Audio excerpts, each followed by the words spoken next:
Mister perfectionist नाम से मशहूर फेमस बॉलीवुड एक्टर आमिर खान ने हाल फिलहाल में ही अपनी दूसरी पत्नी किरण राव से तलाक ले लिया है।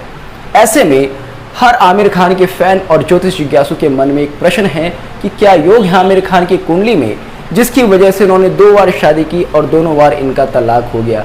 क्या वे अब तीसरी शादी के लिए भी जाएंगे, और अगर जाएंगे तो ये तीसरी शादी कब होगी? तो आज की इस वीडियो में आमिर खान की कुंडली द्वारा हम इन्हीं बिंदुओं पर विश्लेषण करने वाले हैं। आप जो बोर्ड पर ये कुंडली देख रहे हैं, ये आमिर खान की कुंडली है, जो कि कुंभ लगन की कुंडली है। सबसे पहले जानते हैं यहाँ पर मल्टीपल मैरिज और मल्टीपल रिलेशन के क्या योग हैं, फिर तलाक योग और फिर थर्ड मैरिज की बात करेंगे। देखिएगा, नाड़ी ज्योतिष के नियमों के हिसाब से किसी भी कुंडली में मंगल और शुक्र पति पत्नी के कारक होते हैं, और किसी भी कुंडली में प्रथम भाव और सप्तम भाव तत्कालिक रूप से पति पत्नी के कारक होते हैं। यानी कि किसी भी कुंडली को एनालिसिस करने के लिए, मैरिज प्रोस्पेक्टस से एनालिसिस करने के लिए आपको मंगल शुक्र प्रथम भाव और सप्तम भाव को एनालिसिस करना होगा। इन पर आने वाले प्रभाव भी आपको मैरिड लाइफ की सिचुएशन बताएंगे। इस कुंडली में अगर आप देखेंगे तो यहाँ पर मंगल, जो कि पति का कारक ग्रह है, वो सप्तम भाव में बैठा है, सिंह राशि में बैठा है, और मंगल यहाँ पर वक्री है, और मंगल वक्री होकर चंद्र और केतु का प्रभाव लेता है। मंगल सिंह राशि में है, मंगल से 12 चंद्र है, तो चंद्र का प्रभाव वो वक्री होकर लेता है, और उसके त्रिकोण में, चंद्र के त्रिकोण में क्योंकि केतु है, तो केतु का भी प्रभाव लेता है। मैंने प्रीवियस वीडियोस में आपके साथ बहुत ही क्लियरली कहा है, अगर किसी भी कुंडली में मंगल केतु के प्रभाव में आता है तो ऐसे पुरुष की मैरिड लाइफ बहुत अच्छी नहीं होती है। कहीं ना कहीं उसमें किसी ना किसी तरह के डिस्टर्बेंस होते हैं। अब 2 चीज़ें होती हैं मैरिड लाइफ में डिस्टर्बेंस। बहुत सारे लोगों की शादीशुदा जिंदगी में डिस्टर्बेंस होते हैं, मगर वो लोग तलाक नहीं लेते या दूसरी शादी के लिए नहीं जाते। किंतु यहाँ पर इन्होंने तलाक भी लिया है, दूसरी शादी के लिए भी नहीं है, तो यानी कि इस कुंडली में मल्टीपल मैरिजेस के योग होने चाहिए।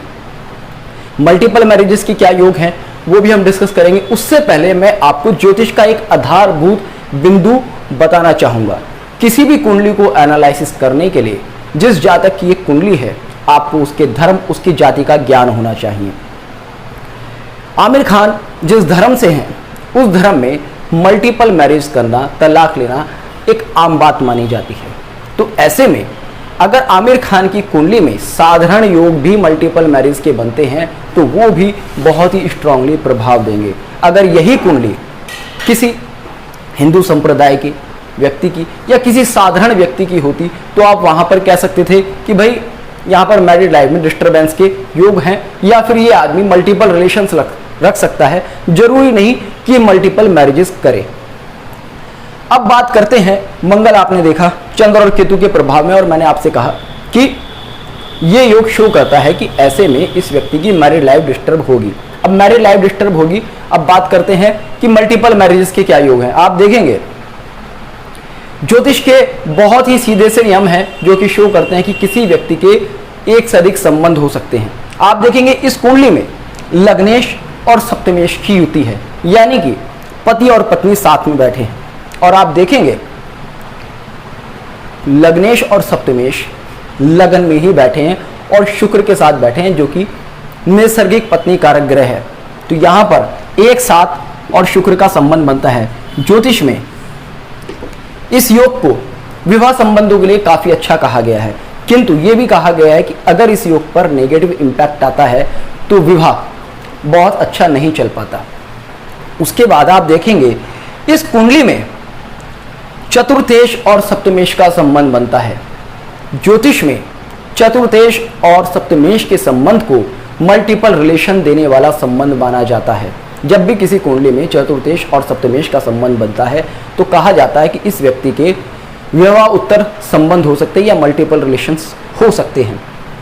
उसके बाद इस कुंडली में तृतीयेश और सप्तमेश का संबंध भी बनता है। तृतीयेश इस कुंडली में मंगल है और सप्तमेश इस कुंडली में सूर्य है। तृतीयेश और सप्तमेश का संबंध बनता है दृष्टि से, क्योंकि मंगल की सप्तम दृष्टि सूर्य पर है जो कि लग्न में है। तृतीयेश और सप्तमेश के संबंध को भी विवाह उत्तर संबंध के लिए, एक से अधिक संबंधों के लिए, मल्टीपल रिलेशंस के लिए उत्तरदायी माना जाता है। और क्योंकि ये संबंध सप्तम भाव से बन रहे हैं तो ऐसे में ये संबंध बहुत ज़्यादा स्ट्रांग हो जाते हैं। तो यहाँ पर कह सकते हैं कि इस व्यक्ति के मल्टीपल रिलेशंस हो सकते हैं। उसके बाद नाड़ी ज्योतिष का सीधा सा नियम है कि आपको गुरु को भी एनालिसिस करना होगा।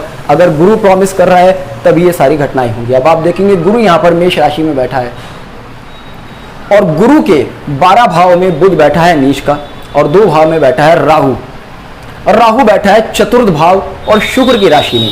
चतुर्थ भाव जो कि स्त्री भाव है और वृषभ राशि जो कि स्त्री राशि है। और राहु की एक खासियत होती है, वो जिस भाव में बैठता है उस राशि के स्वामी के गुण लेकर एक्ट करता है। तो यहां पर राहु शुक्र की राशि में बैठकर शुक्र की तरह ही एक्ट कर रहा है, यानी कि वो एक पत्नी का रूप यहां पर लेकर बैठा है और वो अपने आप में इंडिकेट कर रहा है कि राहु जैसे ही गुरु के प्रभाव में आएगा या गुरु जैसे ही आगे बढ़ेगा उसको वहां पर विवाह विच्छेदन या फिर मल्टीपल रिलेशंस दे सकता है।